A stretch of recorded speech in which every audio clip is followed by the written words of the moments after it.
conocemos. Bueno, pues mira, muchas gracias, Yair. La verdad es que hace poco estaba yo pensando cómo presentarme ahora que he tenido el gusto de una u otra forma cada vez de tener mayores espacios. Y bueno, ¿quién soy? Pues mira, soy Claudia. La primera es que soy Claudia y oyen que soy Claudia Márquez y en realidad pues soy Claudia, pero soy la esposa de Alejandro y soy la mamá de Ceci y de Alexa y soy la hija de Licha y soy la hermana de José Antonio y de Alicia. Soy amiga de muchas personas, por cierto también soy la nuera de Tere, que es muy importante en mi vida, y eventualmente también llegué a ser hoy pues una ejecutiva, que la verdad es que todavía lo digo en voz alta, y pareciera que después de 25 años me cuesta trabajo hasta verlo. Y la verdad es que yo creo que es una de las cosas por las cuales estoy un poco parada o hablando como estoy.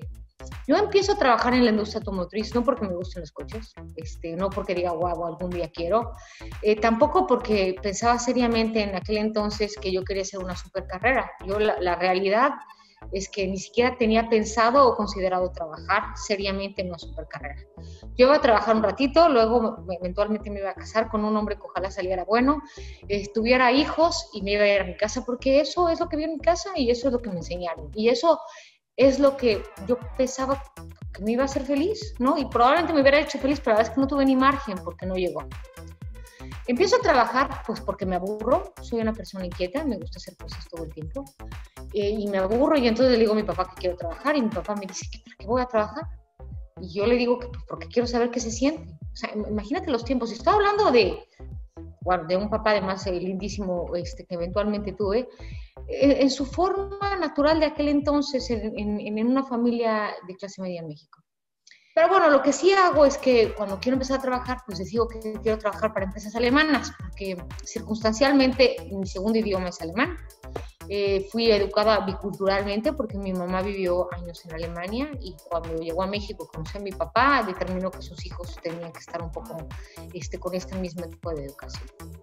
Y sí tendría que ser a lo mejor los idiomas una de las cosas que me puso un poco en este lineamiento. Yo pensaba que pues valía la pena trabajar en una empresa alemana porque obviamente no nada más hablaba el idioma, entendía la cultura y las relaciones personales pues siempre son muy importantes. Entonces, pues nada, trabajé efectivamente mis primeros 3 años en el 92, 24 de agosto del 92, para la química alemana BASF. Era asistente del director de ventas, un alemán que me enseñó pues todavía más disciplina, todavía más estructura, excelencia. Y yo creo que una de las cosas que más me enseñó en esos 3 años, y mira que era su asistente, era no aceptar un no hasta que el no fuera suficientemente válido para mí. Y bueno, yo estaba muy joven, en realidad traté de absorber tanto como pudiera, pero sobre todo el primer año me di cuenta que eso de trabajar un ratito y así mientras me casaba y demás, probablemente no era tanto para mí. Porque me gustó la independencia, me gustó sentarme en una oficina y mira que pues tenía yo mi oficina, había un teléfono y me sentí importante y me dio pues, poder personal en un sentimiento de emoción difícil de explicar que me hizo pensar que no quería trabajar un ratito, que quería trabajar un poco más allá de un ratito. En este inter 3 años eventualmente me casé muy joven, hace 26 años de hecho, y a Alex, mi esposo, le digo un día que ya me aburrieron los plásticos, que pues son plásticos y polímeros, poliuretanos, y entonces me dice que leyó en un periódico, que entonces nada más eran más periódicos que otra cosa, que BMW venía a México y que estaba buscando a gente pues con perfiles diferentes obviamente para varias áreas, pero óptimamente gente trilingüe. Mandé mi currículum y tuve una entrevista y me aceptaron y empecé a trabajar para los coches el 5 de octubre de 1995. Trabajé 17 años para BMW. Después pasé a Nissan y después ahora a Hyundai. Pero bueno, ese inicio de mi carrera en coches, bueno, pues entro a ser también la asistente de un gerente de área que manejaba marketing y ventas para Centroamérica y es la primera vez, un alemán también, que empiezo a entender qué es la industria automotriz desde el punto de vista de planeación y no desde el punto de vista de un consumidor. Y pues me pareció impresionante, me divirtió, me llenó de emoción. Y bueno, pues seguramente tanto así fue que pues pasaron 17 años, tuve en el Inter a mis 2 hijas y después fui a Nissan 8 años y ahora este último año trabajando para Hyundai Motor de México. No dejé de trabajar. ¿La quiero trabajar un ratito? Pues no dejo de trabajar ni siquiera cuando tuve mis niñas. A las dos estuve algunos meses en casa, pero siempre con el ojo en la oficina también. Qué padre, Claudia. Gracias por compartirlo, de verdad. Es muy, muy interesante. Y claro, ¿no? Luego pasan muchos años y cada vez tienes la oportunidad de ver el negocio desde otro punto de vista, ¿no? Yo pues empecé de asistente, eventualmente dejé de ser asistente, en algún momento entré a producto, precio, incentivos, comunicación, marketing, ventas, distribución, planeación, estrategia. Entonces vas subiendo, vas tomando más, y entonces vas logrando esa visión estratégica tan importante para alguien, que es poder tener la capacidad de conectar cada uno de los puntos para tomar en consideración y obviamente lograr no nada más la definición de la estrategia, que es muy importante, pero todavía más, una vez que lo haces, es la ejecución. Y bueno, es que te digo, yo no pensaría hacer otra cosa que no sean coches. Y además de la estrategia, ¿cuáles son para ti los 3 factores fundamentales para ganar en este juego? Pues mira, factores fundamentales. Tienes que ser congruente, consistente, fuerte y tienes que no tener miedo. La industria, y ahorita a lo mejor voy a hablar un poco en términos generales, más que la industria automotriz, cualquier corporativo en el que uno trabaja grande te puede impresionar mucho, en realidad es intimidante, y mucho más pues en la medida que vas empezando en tu carrera, ¿no? Donde no sabes mucho por dónde moverte, donde a veces cuestionas o dudas tú mismo de algún pensamiento que puedas tener, que a lo mejor no dices en voz alta, porque no estás seguro que tienes la razón y tienes miedo a equivocarte. Yo creo que una de las cosas que a mí me ayudó, y por lo menos los primeros 5 años muy fuerte en mi carrera, después siguió, pero ya estaba en una plataforma distinta, fue que siempre pensé que nunca tenía nada que perder, que estaba trabajando en una industria que me apasionaba brutalmente, con toda mi cabeza, mi atención, mi disciplina, y que si yo creía que algo no debía de ser, lo debía de decir, y lo debía de hacer bien, costara lo que costara. Y probablemente siendo el camino no el fácil, sino el difícil.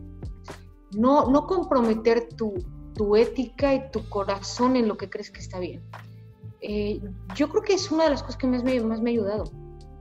Y mira, ahora lo aplico ya en tiempo mucho después, en donde es una plataforma distinta porque tienes una posición fuerte, suficientemente alta para animarte, ¿no?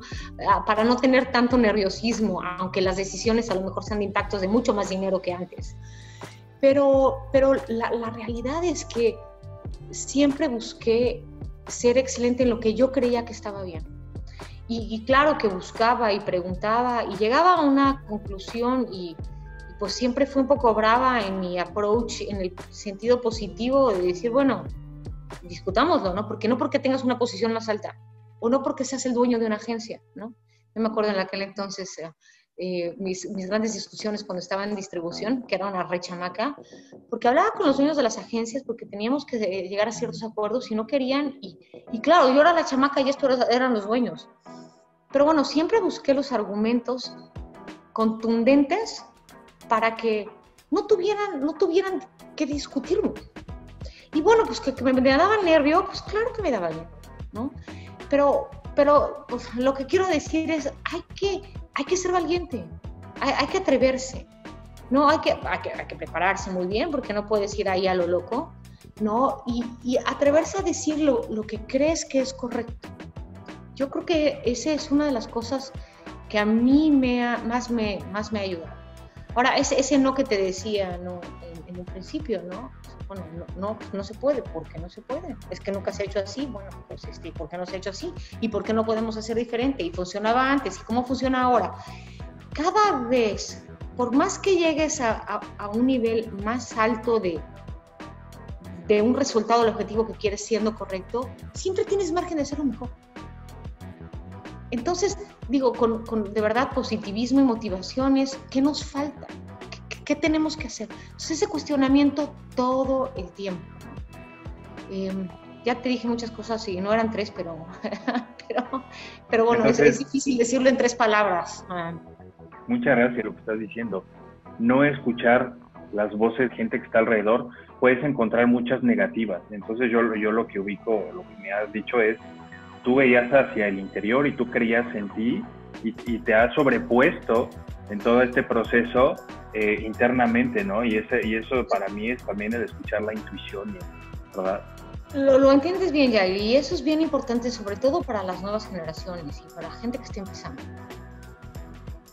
Porque en términos de preparación, pues mucha gente tenemos la posibilidad de prepararte técnicamente, ¿no? A través de, obviamente, universidad, lectura y demás. Pero la actitud y la forma, esa no, esa la determinas tú y esa te hace diferente.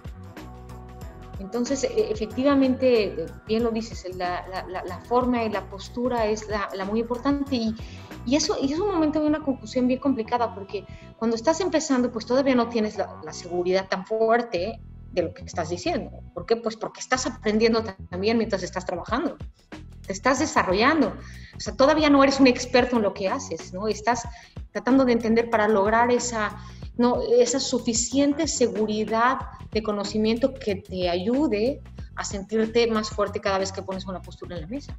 Entonces es complicado, pero también es el tiempo en donde puedes empezar a sobresalir en esta carrera en donde hay muchísima gente que quiere lo mismo, ¿no?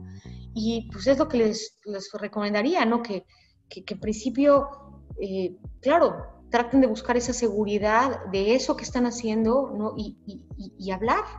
Hablar es muy importante, dar tu opinión es muy importante.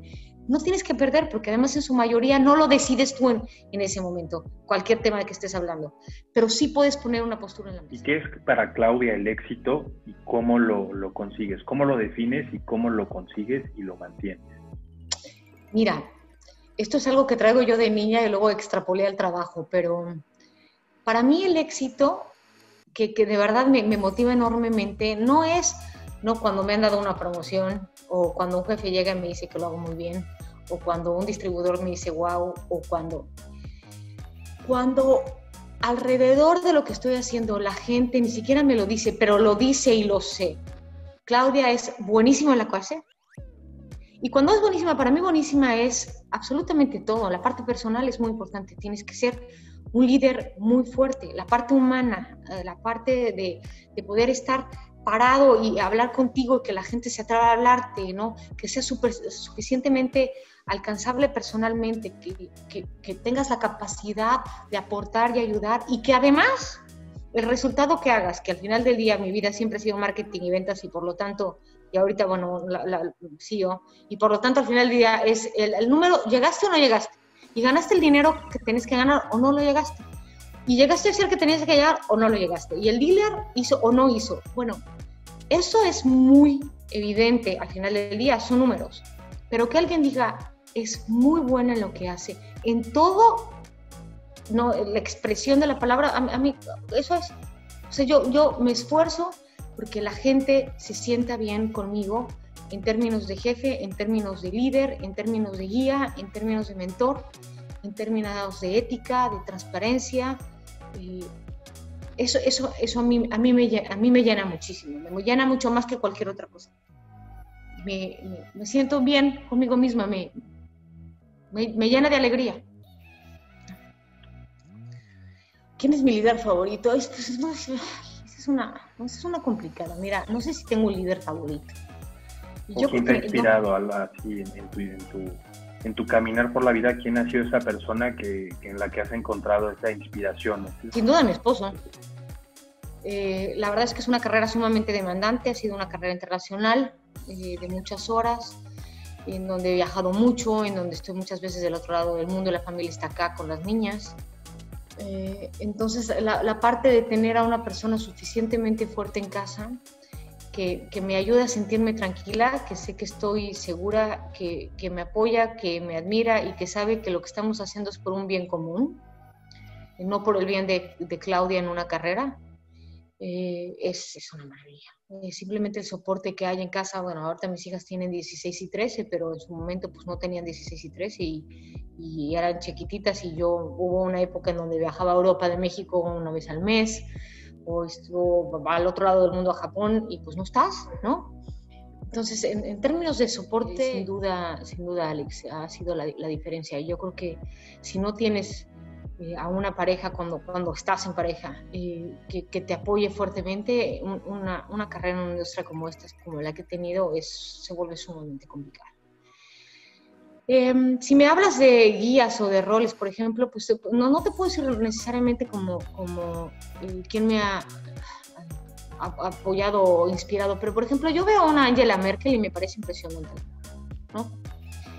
Porque precisamente tiene esta combinación entre dos, ¿no? Un líder sumamente fuerte en todo lo que tiene que aplicar cuando se trata de gobernar un país, pero sumamente humana, apegada mucho también a valores personales y a preocuparse por la gente, ¿no? Que es algo que yo creo que en la velocidad que ha tenido el mundo en los últimos años, hasta que llegó el COVID, se nos olvida, ¿no? Esta rapidez, esta competencia, esta velocidad nos ha hecho, yo creo que, pensar menos en la gente, en los valores, en ser humano, en apoyar, ¿no? Y eso es algo que para mí también es sumamente importante. La calidez y la cercanía es muy importante. Entonces te podría decir que ella. En general, bueno, pues he tenido líderes en la industria que técnicamente me gustan mucho, ¿no? Por ejemplo, José Muñoz, que hoy es mi jefe, me parece sin duda uno de los ejecutivos más brillantes en la industria automotriz a nivel mundial de muchos años. Y es una persona que pues tengo reuniones con él muchas veces a la semana, y digo que llevo trabajando muchos años, y eso es una delicia cuando tienes un jefe del cual aprendes, ¿no? Y que llegas y te sientas, y no importa cuántos años pases en esto y cuánto crees que ya sabes, ¿no? Que te sientas y dices, wow, ¿no? Y es una de las personas que también motiva a que nunca todo es suficiente. Y lo digo en el buen sentido de la palabra, ¿no? O sea, si buscabas 100 y llegas a 105, pudiste haber llegado a 110. Y entonces borras la otra vez. Y eso te lo hago, no estoy hablando de ventas, ahorita estoy hablando en términos generales. Y es una persona con la cual trabajo hace muchos años, bueno, hace como 9 ya.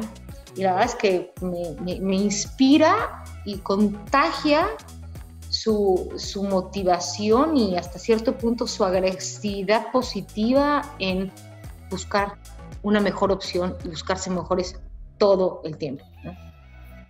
Buscar el cómo, sí. También me ayuda. Qué padre. Vamos a hacer una dinámica de palabras y tú me dices una palabra, pero la primera que venga a tu mente, ¿va? Santa la madre, vas. Líder. Ejemplo. Familia. Todo. México. Complicado. Libro favorito. ¡Ay! Me gustan mucho las biografías. Yo soy de biografías. Y la última que leí que me gustó mucho fue la de Michelle Obama. Me gusta leer de gente. Más que, ¿qué es lo que más te ha impactado de Michelle Obama? Lo mismo, excelencia, fortaleza, resiliencia, humanidad, cercanía. De esos adjetivos calificativos que, digo, te hablaba hace rato de Merkel y ahora te lo digo, pues, de una mujer como Michelle Obama que fuera de toda la capacidad o fuerza que tengan o poder, ¿no? Es un ejemplo en cada palabra de lo que dicen. Y eso a mí me encanta la gente que la oyes hablar y dices, wow. Además suena y sale tan fácil, ¿no? Que es increíble, ¿no? Eso es lo que me llama a mí mucho la atención. Y la última palabra, Hyundai. Innovación, tecnología y para mí personalmente un reto nuevo, algo más padre es comenzar, cumplí un año el 1 de noviembre, déjame te digo. Así que el comienzo ya pasó hace ratito, pero regresé a México después de 5 años. Fue un regreso muy rápido además. Entonces me di cuenta que había subestimado el enorme gusto que es estar en mi país complicado y poder ayudar y hacer una diferencia en el equipo de trabajo y con la gente en México y obviamente pues con lo que me toca, que es el desarrollo de la marca en México. Vuelvo a trabajar con mexicanos, que es increíble. Vuelvo a trabajar con mexicanos porque pues, tenía mucho tiempo no trabajar con mexicanos. Me voy a trabajar con mexicanos en un punto en donde estoy operando de jefe. Y cuando digo operando de jefe implica que tengo el gusto enorme de desarrollarlos. Llego con un equipo profesional muy joven, en donde tanto donde me eduqué con los alemanes y luego estuve trabajando con los gringos y con los japoneses mucho tiempo, te das cuenta que la forma de trabajar en México o con el equipo en México no necesariamente tiene la disciplina y la responsabilidad que debería. Y cuando hablo de la responsabilidad, no necesariamente me refiero a lo que estás haciendo como trabajo, sino hacia ti, ¿no? Por ejemplo, pues llegó, y obviamente pues llegó noviembre, mi familia sigue en Estados Unidos, ¿no? Iban a llegar en mayo cuando mis hijas terminaran la escuela, entonces claro que al principio pues yo iba a estar mucho más horas en la oficina porque pues llegó una empresa nueva con una posición nueva. Y me doy cuenta que la gente no se va a sus casas hasta que yo no salga de la oficina, ¿no? Y entonces pues, salgo y digo, no es que saliera a las 10 porque tampoco lo hago mucho, pero pues salgo de la oficina a 7, 7:30, 8, les digo que ¿por qué están ahí? Y entonces me dicen que porque pues así es, porque no se pueden hasta que se suba el jefe. Entonces, ¿cómo? ¿Cuál es la lógica de eso? No es que normalmente así se opera y es un poco la costumbre, pero ¿por qué?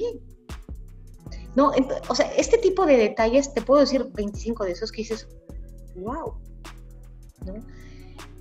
Ahí estamos en México, y bueno, no puedo generalizar, pero en muchas de las de empresas todavía con esta mentalidad de, pues el jefe está, pues yo tengo que estar, no importa si tengo que hacer o no tengo que hacer. Y eso no me gusta. Eso no me gusta. Yo creo que la vida personal es muy importante. La gente tiene responsabilidades en ambas partes, en el trabajo y en casa. Y la responsabilidad, además de tener balance y ser feliz. Y eso implica que pues, tienes horarios, ¿no? Y si tu horario es tu horario, bueno, pues cúmplelo. Y ningún jefe tendría que decir que no. ¿Me explico? Entonces yo empecé a cambiar eso, ¿no? Perdón, Claudia, pero quiero tomar vacaciones. ¿Tú crees que sea un problema? ¿Tienes vacaciones? Sí. ¿Por qué va a ser un problema? Es que luego no me dejan salir. ¿Cómo? ¿No? Así, ¿no? Y luego, en la parte técnica, pues la verdad es que está padrísimo porque es un equipo chiquito, más chiquito del que tenía anteriormente, aunque la función sea más grande, y eso me implica tener mucho más contacto de calidad con la gente y entonces le puedo ayudar más. Puedo dirigir enseñando más, ¿no? Y es mi gente, y es mi gente, que hace mucho tiempo no hablaba en mi idioma, con gente como yo, ¿no? Que tiene una expectativa como yo. Entonces, saber que tienes la posibilidad de mover eso es delicioso. Se me había olvidado. Me la pasaba yo a nivel aquí vicepresidentes hablando en inglés con gente de todo el mundo en donde el ambiente ya es sumamente agresivo, ¿no? Y ahora tengo la chance de estar con mi gente y ayudar y apoyar a que sean mejores, ¿no? Y a que aprendan y a que se desarrollen. Y eso fue padrísimo. O eso es padrísimo. Y sobre todo cuando podemos tener a los líderes cercanos, eso de verdad se agradece muchísimo. Realmente uno no se casa tanto con una marca como tal, sino con el líder, porque al final el líder es el que te puede marcar la diferencia y dar ese salario emocional y generar ese sentido de pertenencia. No lo hace un logotipo, no lo hace un nombre, una razón social, no lo hacen unas acciones en la bolsa, eso lo hace el líder. Y qué bueno que pienses así, te felicito. Y por un lado tenemos muchas trabas administrativas, ¿no? Hoy me queda claro que eso también obedece a cosas que ocurrieron en el pasado, ¿no? Como dice el dicho, pagan justos por pecadores, y hoy por los errores, los fraudes, las cosas, etcétera, que se cometieron en el pasado, tenemos unos accionistas en general en toda la industria que obviamente cuidan su patrimonio y tenemos unos procesos amarradísimos, pero sí tenemos que sentar y sentarnos así 3 partes fundamentales y repensar y replantear los procesos que operamos, los accionistas y qué es planta, por supuesto, en función de un customer journey, en función de realmente generar este dinamismo, porque hoy no podemos seguir con prácticas administrativas de los 90s o de los 2000s cuando nuestro cliente ya va revolucionarísimo, ¿no? No, totalmente de acuerdo. ¿Cómo ves tú esto y qué podemos hacer para nivel todo, ¿no? A nivel industria. Pues digo, obviamente, mira, que he trabajado para muchas marcas, pero esta relación que nos categoriza, ¿no?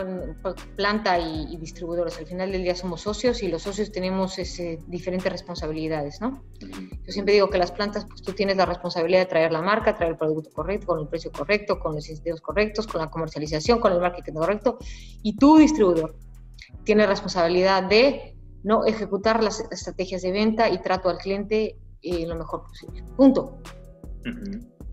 Ahora, es una bronca, pero bueno, como te das cuenta, no soy nada formal. Es un tema al final del día, ¿no? Porque las visiones, aunque las dos son el cliente, la realidad es que la expectativa es diferente. Porque generalmente un distribuidor lo ve a corto plazo. Y contigo corto plazo pueden ser 24 meses, o sea, no creas que corto. Y la planta lo ve a años. Aquí hacemos planeaciones, entonces estas planeaciones a 5, 10, 15 años. Y sí, la complejidad que viene de acá hacia el distribuidor, pues el distribuidor de entrada, en principio, pues no lo entiende. Y con toda la razón del mundo, ¿qué tanta cosa y qué tanta complejidad? Yo creo que hay unas que tienen sentido de ser y hay que hacerlas, y hay muchas otras que hay que eliminarlas. Y pues la mejor forma, como todo en esta vida y donde estés parado y como estés parado, es comunicación. Comunicación y confianza, porque sin eso no hay absolutamente nada. Los procesos tienen que ir también mejorando a medida que podemos lograr una digitalización total, por un lado. Habrá otros que no tanto. Y hay muchos otros. Mira, de verdad que yo trabajo en Inglaterra, en Alemania, en México, en Estados Unidos, y todo es igual, no crees que estamos peor en México. O sea, son las mismas discusiones, ¿no? Yo creo que esta situación que nos tiene hoy en donde estamos va a hacernos a las plantas, a las marcas, replantear y medir diferente las cosas. Hubiera creído que era muy, muy complicado que en una industria como la nuestra se permitiera trabajar como trabajamos hoy, que es remoto, ¿no? O sea, por supuesto que lo esperas de muchas empresas de tecnología, farma, muchas, pero no la automotriz, porque la nuestra es sumamente tradicional. Y pensar, ¿no?, en estos horarios flexibles, no nada más de uno sale el viernes temprano y el otro no, y el otro se va el jueves y el otro no, flexibles. En la industria automotriz era imposible porque creíamos, les voy a hablar ahora en plural porque yo represento la industria automotriz hace muchos años, que si no estás sentado en una mesa, ¿no?, en una sala de juntas, no salen las cosas. ¿Y qué crees? Pues que COVID llegó y nos forzó a hacer esto, que nadie lo decidió. Y ahora nos damos cuenta que a lo mejor lo que pensábamos que era imposible, y hablo un poco ahorita de tus procesos, ¿no?, en las agencias, lo que creíamos que no era posible, pues sí es posible. Entonces tenemos, y espero sacando lo positivo de la situación crítica en la que vive el mundo en este momento, que esta sea una de las ventajas en donde en todas las industrias, y ahorita concretamente hablando en la nuestra, nos demos cuenta que efectivamente simplificar se puede y no pasa nada. Muchas gracias, Claudia. 2 mensajes. Uno, teniendo a todos los operadores, a todos los gerentes generales, gerentes de ventas, en un solo foro. ¿Qué les dirías a todos los vendedores, a la fuerza, a ese brazo que sale y que está en el campo de batalla? ¿Qué le dirías primero a los operadores, a los gerentes? A los gerentes probablemente les diría que busquen medir y balancear cada uno de los resultados o los objetivos que tienen enfrente de la mesa. Y eso incluye otra vez, y voy a retomar otra vez el punto, es la gente. Porque tenemos 35,000 KPIs, ¿no? Que las ventas de A, que el servicio, no, customer satisfaction de uno, que el otro, pero se nos olvida el trato a la gente. Entonces, retomamos hablando de liderazgo lo que decíamos hace un rato, ¿no? Que la gente y el equipo del que sea, ¿no?, en realidad se casa con la persona, se casa con el líder, y van a tener mucho mejores resultados además de haciendo obviamente las labores que tienen que hacer en términos de entrega de resultados, que esos son por los que trabajamos todos, porque si no probablemente nos quitan, nunca olviden la parte humana. Y más o menos voy a decirte lo mismo, pero diferente con los vendedores. Los vendedores es ese brazo obviamente fuerte, que es, bueno, la diferencia de que estemos y no estemos. Independientemente a esa gran preparación del producto que esté vendiendo, porque la confianza hacia un cliente cuando lo ves, cuando lo tratas ya sea de postventa o de ventas y tienes realmente toda la información, es sumamente importante. Y con ello lo que quiero decir es que busquen lo mejor para el cliente. Cuando un cliente está contigo y necesita de ti, ya sea para que le vendas un coche o para que le das ese servicio, es porque está buscando la mejor asesoría. Para él, no para ti, vendedor. Porque en el momento que logres hacer eso, no vas a ganar los dos objetivos que tenías. La primera es que la persona y el cliente se vaya feliz, ¿no? Que tú hayas logrado la segunda tu objetivo, pero sobre todo vas a tener a alguien para siempre. No comprometamos a corto plazo por intereses personales o de la agencia o ¿no? Un cliente, no, la lealtad es todo. La confianza y la lealtad es todo. Totalmente de acuerdo. Muchísimas gracias, Claudia.